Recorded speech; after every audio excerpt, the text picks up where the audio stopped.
Have you ever hit the snooze button just one more time, thinking, what's another 5 minutes? Well, for a man named Alex, those 5 minutes, compounded over years, cost him everything.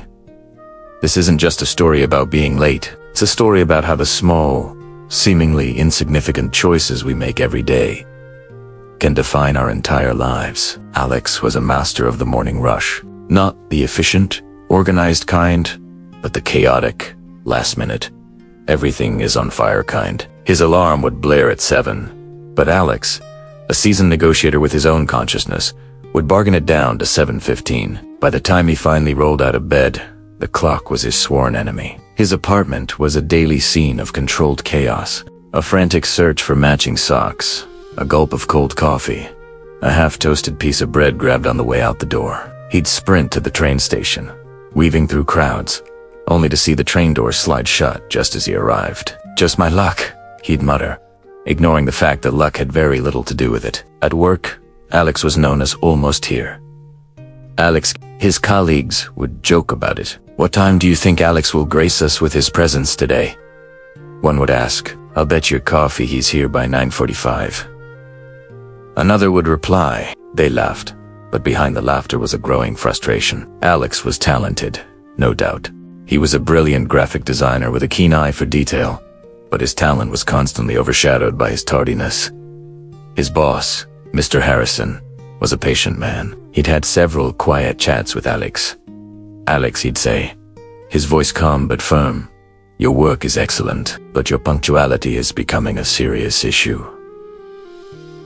It affects team morale. It makes you look unreliable."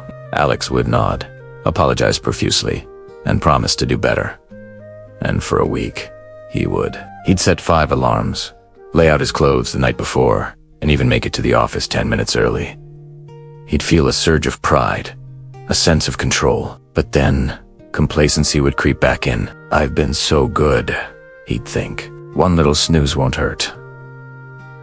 And just like that, the cycle would begin again. The 5 minutes would turn into 10, then 20, and soon he was right back where he started. He saw his lateness as a personal quirk, a harmless flaw, like a funny-colored pair of socks. He failed to see it as a symptom of a deeper issue, a lack of discipline and respect, not just for others' time, but for his own. One year, the company announced a major project, a huge potential client that could secure the firm's future for the next decade. The pitch was a massive undertaking, and Mr. Harrison decided to put his best people on it. Alex was, naturally, chosen for the design team. This was his chance, the opportunity he'd been waiting for to prove his worth beyond any doubt. The final presentation was scheduled for a Monday morning at 9 a.m. sharp. The clients were flying in from overseas specifically for this meeting. Mr. Harrison gathered the team. "I don't need to tell you how important this is," he said, his eyes scanning each person. "Everyone needs to be on their A game. And Alex," he paused, looking directly at him, "that means being here, ready to go, at 8, no exceptions."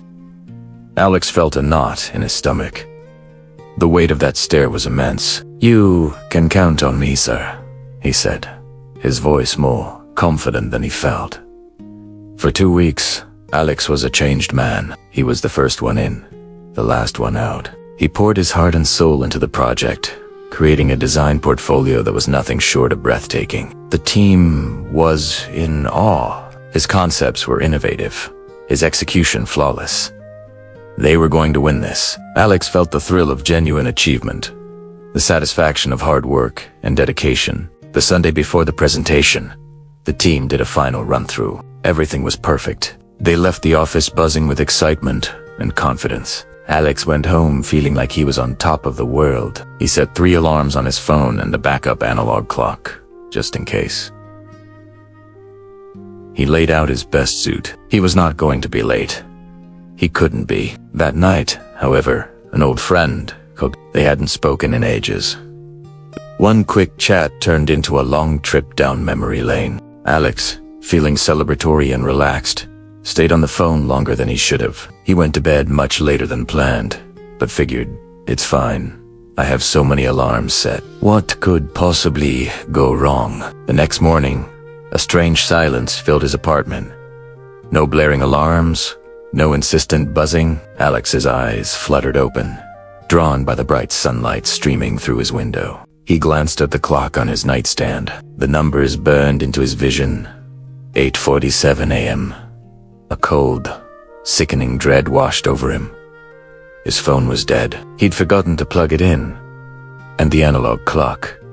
He'd forgotten to wind it. Panic, pure and absolute, took over. He threw on his suit, wrinkling it in his haste. He didn't even look in the mirror. He grabbed his portfolio and bolted out the door, his heart hammering against his ribs. He hailed a taxi, screaming at the driver to ignore every speed limit. The city, which had seemed so full of promise yesterday, now felt like a labyrinth designed to thwart him. Every red light was a personal insult, every traffic jam a conspiracy. He burst into the office building at 9:18 a.m. He ran to the conference room, his lungs on fire. As he reached for the door, it opened from the inside. Mr. Harrison stepped out, his face a mask of cold disappointment.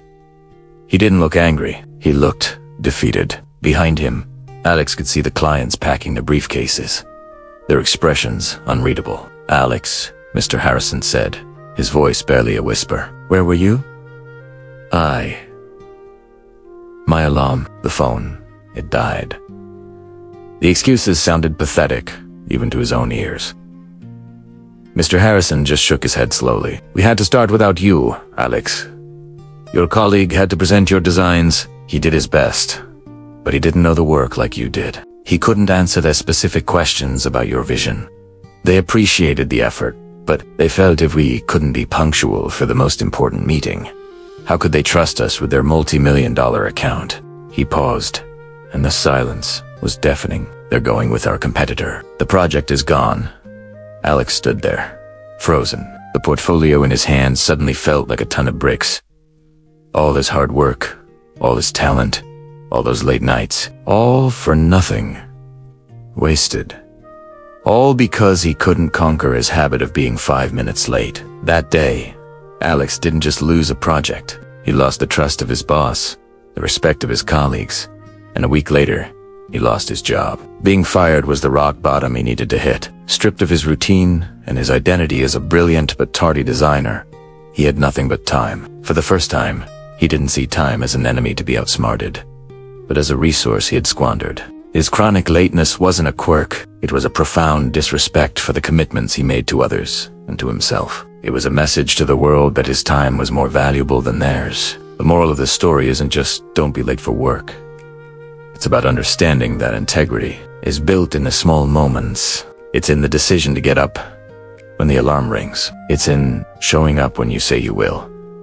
It's about discipline, because discipline is not about punishment. It's about honoring the future you want for yourself, one punctual, deliberate step at a time. The smallest habits, good or bad, carve the path of our lives. Alex learned the hard way that you and build a great future on a foundation of just 5 more minutes. So, the next time you're tempted to hit that snooze button, think of Alex. Think about what you're really choosing. Are you choosing a few more moments of sleep? Or are you choosing to be the person who shows up for yourself and for others? Your future is built on the promises you keep today. Thanks for watching. If this story resonated with you, hit that like button and subscribe for more content about building a better, more disciplined life. See you in the next one.